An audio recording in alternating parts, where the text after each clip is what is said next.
Even Hollywood's brightest stars sometimes said no to the wrong script. Today, we'll revisit the legendary roles actors turned down, choices that brought instant regret. From Gone with the Wind to Ben-Hur, these missed chances shaped careers and left us with timeless what-if stories. Gary Cooper, Gone with the Wind. In the late 1930s, Gary Cooper was one of Hollywood's most admired leading men. When producer David O. Selznick began casting Gone with the Wind, Cooper was offered the part of Rhett Butler.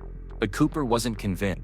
He believed the film would fail, reportedly saying, "Gone with the Wind is going to be the biggest flop in Hollywood history.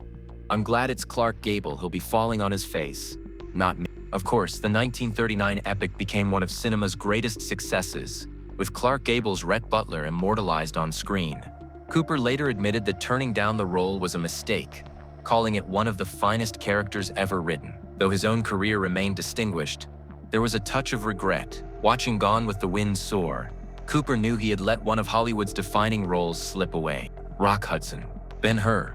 By the mid-1950s, Rock Hudson was one of Hollywood's brightest young stars. MGM approached him with the role of Judah Ben-Hur in their grand biblical epic. It was a once-in-a-lifetime opportunity, offering Hudson the chance to headline a massive production. But timing worked against him. Hudson was already committed to A Farewell to Arms, and his studio refused to release him. Reluctantly, he turned down Ben-Hur. The part went instead to Charlton Heston, whose powerful performance helped the film sweep the Oscars in 1959, including Best Actor. Hudson later confessed that missing Ben-Hur was his biggest career regret. Sitting in a theater, watching Heston command the chariot race, he must have felt the sting of what might have been. Hudson would go on to achieve stardom, but that one missed role haunted him. Proof that even great talents sometimes lose history's most rewarding chances. Marlon Brando, Lawrence of Arabia. In the early 1960s, Marlon Brando was the undisputed king of method acting. Director David Lean envisioned him as T.E. Lawrence in Lawrence of Arabia, a sweeping epic set in the desert. Brando, however, was already signed for Mutiny on the Bounty, and wasn't eager to endure months of filming in the harsh Jordanian desert. Tahiti, where Mutiny would shoot, seemed far more appealing. It proved a costly choice. Mutiny on the Bounty became a troubled, disappointing production, while Lawrence of Arabia emerged as one of the greatest films ever made.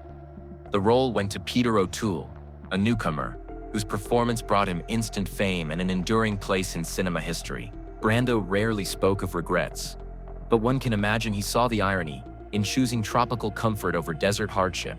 He had let slip a role that might have added another timeless triumph to his career. Bette Davis, Gone with the Wind. When Gone with the Wind was being cast, many believed Bette Davis was the obvious choice for Scarlett O'Hara. Producer David O. Selznick even offered to cast her if Warner Brothers agreed to loan out Errol Flynn as Rhett Butler.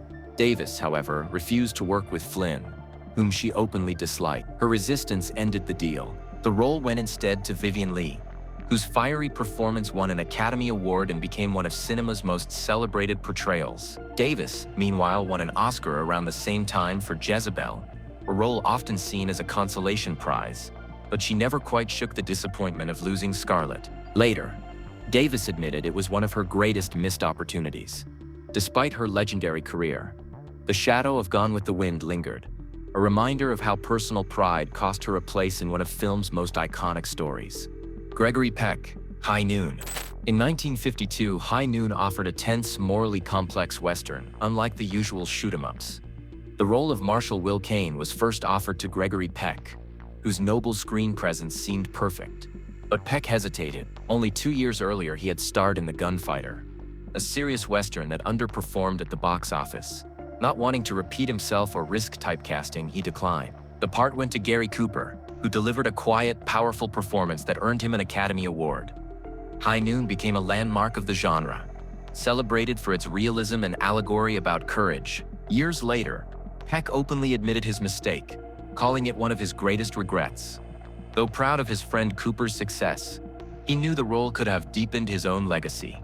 Sometimes even Hollywood's most trusted leading men misjudge the story that will stand the test of time. Cary Grant, Bridge on the River Kwai. In the mid-1950s, director David Lean dreamed of casting Cary Grant as Colonel Nicholson in The Bridge on the River Kwai.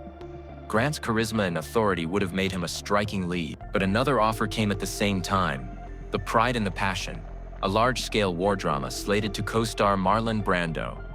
Excited by the chance to work with Brando, Grant turned down Lean's project. Fate intervened cruelly. Brando withdrew before filming began, leaving Grant stuck in a film that earned little praise.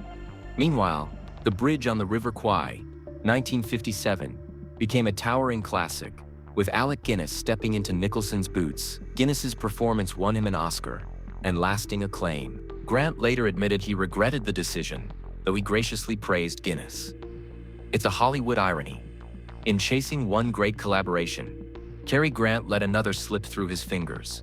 Marilyn Monroe, Breakfast at Tiffany's. When Truman Capote's novella Breakfast at Tiffany's was set for the screen, he had one actress in mind for Holly Golightly: Marilyn Monroe. The role of a glamorous but vulnerable New York socialite seemed written for her. The studio agreed and offered Marilyn the part, but Monroe was trying to reshape her career. Her acting coach, Paula Strasberg, advised her to avoid a character who dabbled in escort work, warning it would reinforce her dumb blonde image.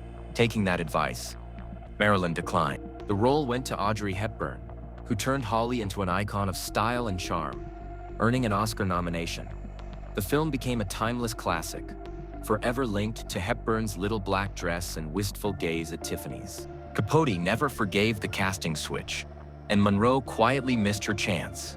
It remains one of Hollywood's most famous what-if moments. Henry Fonda, High Noon. Few actors embodied integrity like Henry Fonda, and in 1952 he was among the first considered for High Noon. The role of Marshal Will Kane, a man standing alone against danger, seemed tailor-made for him, yet Fonda declined. Some suggest scheduling conflicts. Others point to the film's political undertones, which touched on the era's tensions around McCarthyism. Whatever the reason, the part went to Gary Cooper, who gave one of his most celebrated performances and won an Academy Award. The film became a landmark, praised for its courage and realism. Fonda later admitted that passing on High Noon was, in his words, the mistake of my life. Though his career remained legendary, he could never fully escape the thought of what he lost. For a man known for portraying American decency, letting this role slip away became one of his deepest regrets. W.C. Fields, The Wizard of Oz. When MGM prepared The Wizard of Oz in 1939, studio heads pictured comedian W.C. Fields as the wizard himself. His comic bluster and sly wit seemed perfect for the man behind the curtain.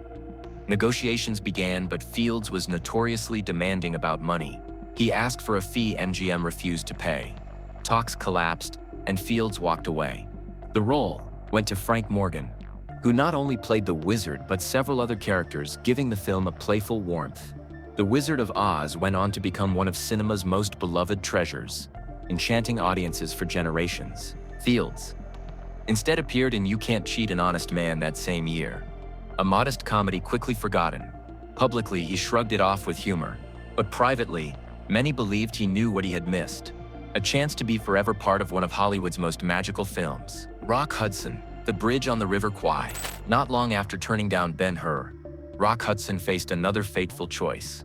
He was offered the role of the American officer in The Bridge on the River Kwai, 1957, the part that later went to William Holden. But Hudson was already committed to A Farewell to Arms, 1957, a film he hoped would be his great romantic war epic. The decision backfired.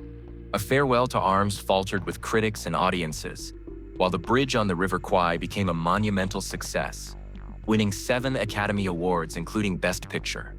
Holden's performance earned him immense acclaim, while Hudson was left watching from the sidelines. Years later, Hudson admitted that missing both Ben-Hur and Kwai were his greatest career regrets. 2 of Hollywood's biggest epics had slipped through his hands. Reminders that even stars at the height of fame can find fortune's timing unkind. Dilip Kumar, Lawrence of Arabia. In 1962, director David Lean searched the world for talent to bring Lawrence of Arabia to life. For the key role of Sheriff Ali, he approached Indian screen legend Dilip Kumar, known as the tragedy king of Bollywood. Kumar's gravitas and subtle style could have given the desert warrior unforgettable depth, but Kumar declined. Some say he felt the role was secondary to T. Lawrence. Others point to scheduling conflicts or a reluctance to leave his thriving career in India. Whatever the reason, the part went to Omar Sharif, who seized the opportunity. Sharif's performance earned him an Academy Award nomination and launched him to international fame. In later years, Kumar admitted that saying no to Lean was a regret. Though he remained a towering figure in Indian cinema, he quietly knew he had passed on a rare chance to become part of Hollywood history. Burt Lancaster, Ben-Hur. By the late 1950s, Burt Lancaster was already one of Hollywood's most commanding stars. When MGM offered him the role of Judah Ben-Hur, it seemed a natural fit, but Lancaster balked. An outspoken atheist, he disliked the story's religious themes and felt the script lacked depth. Confident he could find better projects, he turned it down. The role went to Charlton Heston, whose fierce performance anchored the 1959 epic. Ben-Hur went on to win 11 Academy Awards, including Best Actor for Heston. Lancaster, meanwhile, watched as the film became a cultural phenomenon without him. In later interviews, Lancaster admitted he may have misjudged the film's impact. Though his career remained filled with triumphs, he recognized that Ben-Hur was a missed opportunity. It stands as one of Hollywood's great what-ifs, a reminder that even the most confident stars sometimes walk away from history. These tales remind us that even legends misjudge the future. One decision changed a career, another made history. Yet out of regret came the classics we cherish today. If you enjoyed this look back at Hollywood's near misses, please like, share, and subscribe for more stories from cinema's golden age.